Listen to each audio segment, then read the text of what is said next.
प्रिय विद्यार्थियों, आज हम जॉन लॉक द्वारा प्रतिपादित विचारों का मूल्यांकन करेंगे इस वीडियो के माध्यम से। मूल्यांकन जब भी किया जाता है तो कोई भी विचारक हो उसके विचारों की समालोचना पर आधारित होता है कि उसकी अच्छाइयाँ क्या है, उसके विचारों में, और बुराइयाँ क्या है, अर्थात कुछ कमियाँ उसमें रह गई है क्या। तो जब भी हम जॉन लॉक के विचारों, इसी प्रकार से हम जॉन लॉक के विचारों का भी मूल्यांकन करें तो हमारे समक्ष दो बातें दिखाई देगी। पहली बात तो यह है कि जॉन लॉक जो है उसकी आलोचना का अगर आधार बिंदु कोई देखा जाए तो वो ये कहते हैं कि प्राकृतिक अवस्था और मानव का जो स्वभाव है उसका जॉन लॉक ने त्रुटिपूर्ण चित्रण किया है, अर्थात उसके चित्रण में कहीं कोई कमी रही है, त्रुटियाँ रही है। क्योंकि एक और व्यक्ति हॉब्स के द्वारा ये कहा जाता है कि दुष्ट है, दुखी है, हिंसक है, और दूसरी ओर जॉन लॉक कहता है कि व्यक्ति शांतिप्रिय है, सहयोगी है और भ्रातृत्व भाव वाला है। तो अगर देखा जाए तो न तो व्यक्ति इतना दुखी है और न ही व्यक्ति इतना सुखी है, अर्थात न तो व्यक्ति को देव कहा जा सकता है और न ही उसे दैत्य कहा जा सकता है। तो इसका मतलब है कि व्यक्ति में मिले जुले अर्थात इन दोनों का समन्वय पाया जाता है। इस आधार पर प्राकृतिक अवस्था का वो चित्रण करते हैं और वो चित्रण कहते हैं कि चित्रण भी जैसी प्रकृति के अकॉर्डिंग विचार दिए हैं वैसे उसकी प्राकृतिक अवस्था होती है। तो यहाँ जो ये चित्रण है प्राकृतिक अवस्था का, ये मिथ्या और अनऐतिहासिक दिखाई देता है। मिथ्या इसलिए कि जो विचार हैं वही मिथ्या दिखाई दे रहे हैं, पूर्ण शुद्ध नहीं दिखाई दे रहे हैं, एक पक्षीय दिखाई दे रहे हैं, और ऐतिहासिक अर्थात इतिहास में इस प्रकार के समझौते का कहीं कोई उल्लेख नहीं है। इसलिए जॉन लॉक के विचारों को जिस पे वो एक इमारत खड़ी करता है वे त्रुटिपूर्ण कहे जा सकते हैं। प्राकृतिक अवस्था त्यागने के लिए व्यक्ति एक समझ रखता है, उसका कोई स्पष्ट कारण नहीं है। जब इतनी अच्छी अवस्था में व्यक्ति रह रहा था, शांत था, सुखी था, संपन्न था, तो फिर उसने इस अवस्था को त्याग कर, शांति और सहयोग के जीवन को त्याग कर ऐसी क्यों भूल की कि इस प्रकार के राजनीतिक समाज का निर्माण किया।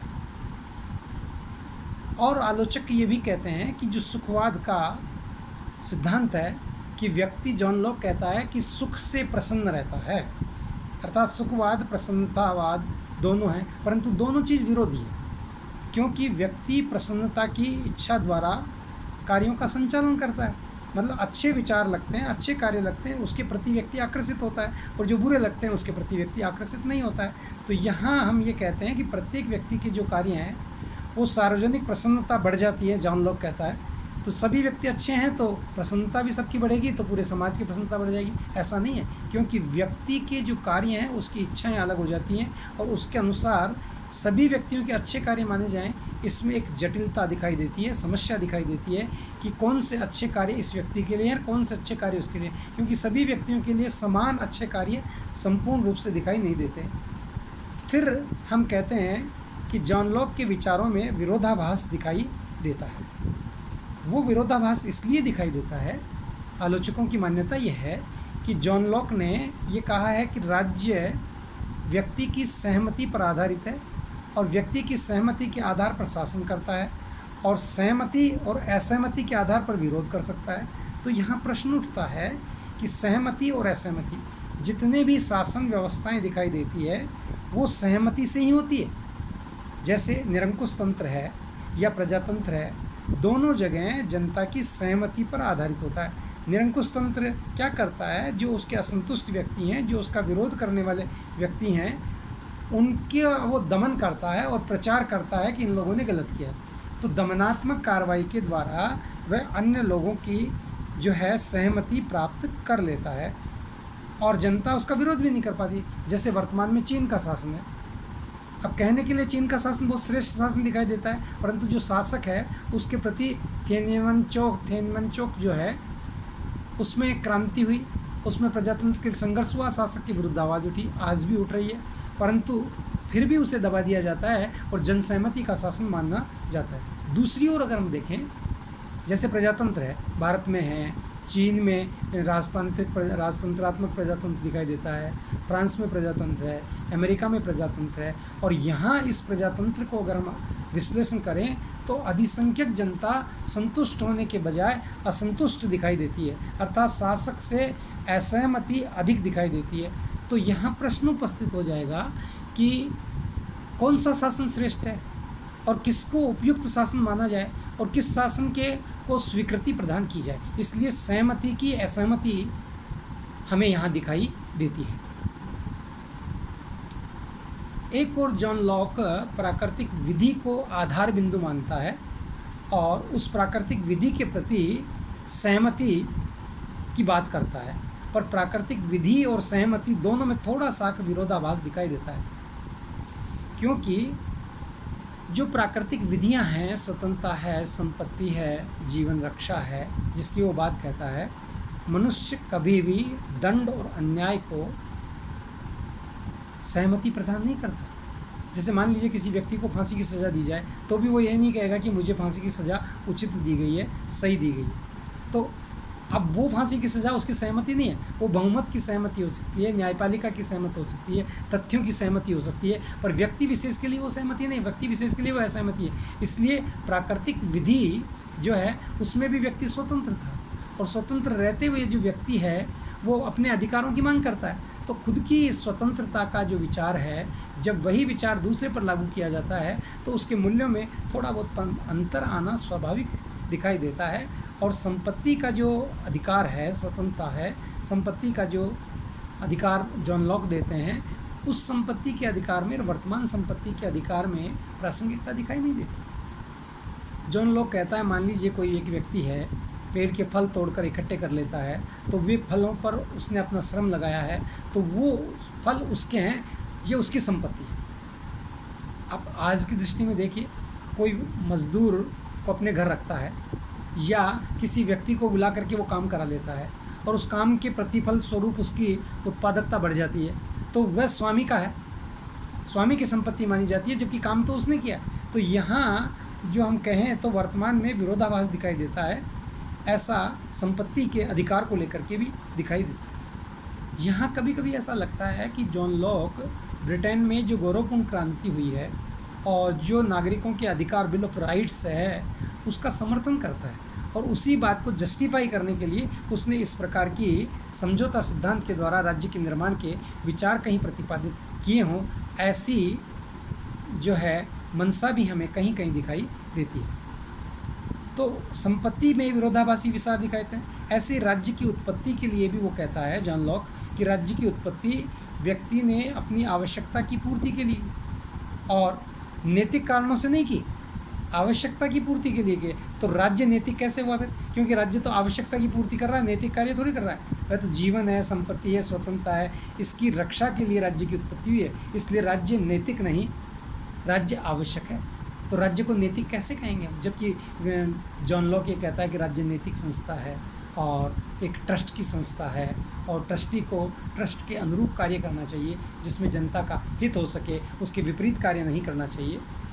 इस आधार पर जॉन लॉक के विचारों की आलोचना दिखाई देती है। ऐसे ही जॉन लॉक के बारे में ये भी एक सत्य दिखाई देता है कि व्यक्तिवाद का वह प्रबल और ज़बरदस्त समर्थक दिखाई देता है। उसका कारण है, एक और तो वो प्राकृतिक अधिकारों की कल्पना द्वारा व्यक्तिवाद के विचारों को प्रस्फुटित करता है, दूसरी ओर देखें तो राज्य जो है व्यक्ति की सुरक्षा का साधन मात्र मानता है, तीसरी ओर अगर हम देखें तो राज्य का जो निर्माण है वो व्यक्ति के अधिकार और शक्ति के समर्पण का परिणाम मानता है, और इस शक्ति के समर्पण के परिणाम के स्वरूप व्यक्तिवाद का जो विचार है वो विकसित होता हुआ दिखाई देता है। और इतना ही नहीं, वो तो यहाँ तक कह जाता है कि व्यक्ति के पास जो मौलिक अधिकार हैं, जो प्राकृतिक अधिकार हैं, उन्हें जब वो राज्य को समर्पित कर देता है, समाज को समर्पित करके राज्य जब निर्माण होता है, शासक को दे देता है, उसके बाद भी कुछ बचे हुए अधिकार अपने पास रख लेता है, और वो राज्य व्यक्ति की सहमति के बिना, यहाँ तक कह जाता है कि बिना व्यक्ति की सहमति के राज्य व्यक्ति की संपत्ति और स्वतंत्रता के अधिकारों का हनन नहीं कर सकता। इन मौलिक अधिकारों की अगर राज्य अवहेलना करता है या हनन करता है तो व्यक्ति को उसके विरुद्ध विद्रोह करने का अधिकार है, क्रांति करने का अधिकार है। और जब विद्रोह और क्रांति करने का अधिकार देता है व्यक्ति को, तो ये जो विचार हैं ये व्यक्तिवाद के प्रबल समर्थक की को प्रमाणित कर जाते हैं कि व्यक्ति को क्रांति का अधिकार देता है। व्यक्ति को जो है शासन के विरुद्ध विद्रोह का अधिकार देता है, अगर वह व्यक्ति के हित में काम नहीं करता है तो, भ्रष्टाचार का काम। ऐसे ही वो धर्म और धर्म की सहिष्णुता, जिसको हम कहते हैं शक्ति पृथक्करण के सिद्धांत आदि जो विचार हैं, ये भी उसके व्यक्तिवाद के प्रबल समर्थन का रूप दिखाई देते हैं। इस प्रकार से जॉन लॉक के जो विचार हैं, उन विचारों की आलोचना ये करते हैं और कहते हैं कि शक्ति पृथक्करण जो है वो भी उसकी आलोचना का आधार बिंदु है। क्यों है? इसके लिए हम कह सकते हैं कि जॉन लॉक ने जो विचार प्रतिपादित किए उसमें कहीं भी उसने संप्रभुता शक्ति का प्रयोग नहीं किया, परंतु जो विचार उसके व्यक्त होते हुए दिखाई देते हैं उनमें वो ये कहता है कि राज्य की उत्पत्ति 3 आवश्यकताओं के कारण हुई। व्यवस्थापिका, कार्यपालिका और न्यायपालिका के अभाव के कारण व्यक्ति ने प्राकृतिक अवस्था को त्याग दिया और उसके स्थान पर समझौता किया। इसका मतलब कार्यपालिका, व्यवस्थापिका दोनों शक्तियाँ पृथक पृथक है। और ऐसे ही राजनीतिक समाज और समाज, जिसको नैतिक समाज, तो दोनों समाज भी अलग अलग दिखाई देते हैं, उसके विचारों में ये भी प्रतिबिंबित होता है। तो यहाँ शक्ति पृथक्करण जो है व्यवस्थापिका और कार्यपालिका में तो करता हुआ वो दिखाई देता है, परंतु न्यायपालिका के संबंध में मौन दिखाई देता है, मौन हो जाता है। इसलिए ये जो शक्ति पृथक्करण है ये पूर्णतः सही शक्ति पृथक्करण नहीं है। यहाँ वो गृह विभाग और विदेश विभाग को पृथक जरूर करता है, पर गृह और विदेश विभाग को पृथक करना समस्याओं का भली भांति समाधान नहीं है। तो संप्रभुता की अस्पष्ट धारणा देता है और राज्य के पास संप्रभुता नहीं मानता है। जॉन लॉक ये कहता है कि ये जो संप्रभुता शक्ति है ये सर्वोच्च शक्ति जनता के हाथ में है और जनता शासक को सौंपती है, और जैसे ही शासक उसका विरोध करता है या उसके विपरीत आचरण करता है तो जनता शासक के विरुद्ध बगावत कर सकती है, क्रांति कर सकती है। तो ये जो शक्ति है ये व्यवस्थापिका के पास सर्वोच्च शक्ति होगी, पर दूसरी ओर वो उस सर्वोच्च शक्ति को जनता के हाथ में भी डाल देता है विद्रोह करने का अधिकार दे करके। तो वास्तव में ये शक्ति है किसके पास? तो इस प्रकार से जॉन लॉक के जो ये सिद्धांत हैं, इन सिद्धांतों की विभिन्न आलोचक मूल्यांकन करते समय आलोचना करते, परंतु अगर मूल्यांकन सही दृष्टि में किया जाए तो हम ये कह सकते हैं कि चाहे आलोचनाएं कितनी भी की जाए, सब आलोचनाओं के बाद भी उसके जो विचार हैं वो आधुनिक राजनीतिक चिंतन के विचार दिखाई देते हैं। जैसे एक और वो कहता है, सुख की बात कहता है कि व्यक्ति सुख से या इच्छाओं से होकर के प्रसन्नता के लिए काम करता है। तो ये जो विचार हैं ये आने वाले विचारक जो बेंथम हैं उसके उपयोगितावाद के सिद्धांत का मार्ग प्रशस्त करते हैं, और मार्ग ही प्रशस्त नहीं करते बल्कि उसके पूर्व विचारक के रूप में भी हम देखें तो जॉन लॉक को मान सकते हैं। मनुष्य की जो इच्छाएं हैं उन इच्छाओं को वो पीड़ामापक यंत्र के रूप में डेवलप करते हैं बेंथम, और उपयोगितावादी सिद्धांत प्रतिपादित कर जाते हैं। ऐसे ही व्यक्तिवाद का जो अनुयायी है जॉन लॉक, उसके जो व्यक्तिवाद के विचार हैं उन विचारों के आधार पर राज्य को वो साधन मानता है, राज्य को एक यंत्र मानता है, और राज्य को यंत्र और साधन के साथ साथ ये भी कहता है कि जनहित और जन कल्याण के लिए राज्य बना हुआ है, जनता की सहमति पर बना हुआ है। तो ये विचार आधुनिक प्रजातंत्र जो हैं उसके अग्रदूत के विचार दिखाई देते हैं। आधुनिक प्रजातंत्र में जनता के हित के लिए शासन बनता है, जनता की सहमति से शासन होता है, और जनता अपने प्रतिनिधियों को चुनती है, और समय जितना निश्चित किया जाता है कि 3 साल 5 साल कार्यकाल उन सरकारों का, उसके पश्चात पुनः वह जनता से सहमति प्राप्त करके अपना शासन स्वीकार करते हैं, और अगर जनता असहमति देती है तो दूसरे दल को चुन लेती है, तो वो अपने आप असहमत हो जाता है। इसलिए आधुनिक प्रजातंत्र जो है उसका अग्रदूत अगर जॉन लॉक को कहें तो इसमें कोई अतिशयोक्ति नहीं होगी, क्योंकि जो भी शासन है उसका आधार वास्तविक दृष्टि से देखा जाए तो प्रजा की सहमति ही है, और प्रजा की सहमति से ही कानून बनाए जाते हैं, प्रजा की सहमति से ही उस पर टैक्स लगाए जाते हैं, और प्रजा की सहमति से ही उसके अन्य कार्यों को विकसित किया जाता है। इसलिए प्राकृतिक विधियां जहाँ हम कहें जीवन है, स्वतंत्रता है, संपत्ति है, उसको सुरक्षित रखने का काम प्रजातंत्र में होता है। और प्रजातंत्र तभी सफलतापूर्वक चलता है जब जनता की संपत्ति, स्वतंत्रता और मौलिक अधिकारों की रक्षा करता है, और जैसे ही वो उनकी रक्षा नहीं करता है तो प्रजातंत्र में दूसरी शासन व्यवस्था को जनता अपनी सहमति देती है और उसे बदल देती है। और जहाँ तक शक्ति पृथक्करण के विचारों की हम बात करें तो चाहे जॉन लॉक ने जो शक्ति पृथक्करण किया कार्यपालिका और व्यवस्थापिका में न्यायपालिका का नहीं किया, पर उसका डेवलपमेंट जो है, उसका विकसित रूप जो है मोंटेस्क्यू द्वारा किया जाता है। और मोंटेस्क्यू जो है विकसित करता है इसे। उस विकसित जो पृथक्करण का जो बीज है उसको विकसित होने में समय लगता है, और उस बीज के विकास के परिणाम स्वरूप अमेरिका के संविधान निर्माता उससे प्रभावित होते हैं और अपने आप को गौरवान्वित करते हैं और पावर ऑफ बैलेंस की बात करते हैं, सेपरेशन ऑफ पावर की बात करते हैं मोंटेस्क्यू के सिद्धांतों के द्वारा। और इस सिद्धांत का बीज अगर कहीं दिखाई देता है तो जॉन लॉक के विचारों में दिखाई देता है। ऐसे ही जॉन लॉक के जो विचार हैं वो धर्म सहिष्णुता का प्रतिपादन करता है, और ये जो धर्म सहिष्णुता है उसके आधार पर वो चर्च और राज्य के संगठन दोनों को पृथक कर देता है और कहता है कि राज्य को चर्च के कार्यों में हस्तक्षेप नहीं करना चाहिए और चर्च राज्य के कार्यों में हस्तक्षेप नहीं करे।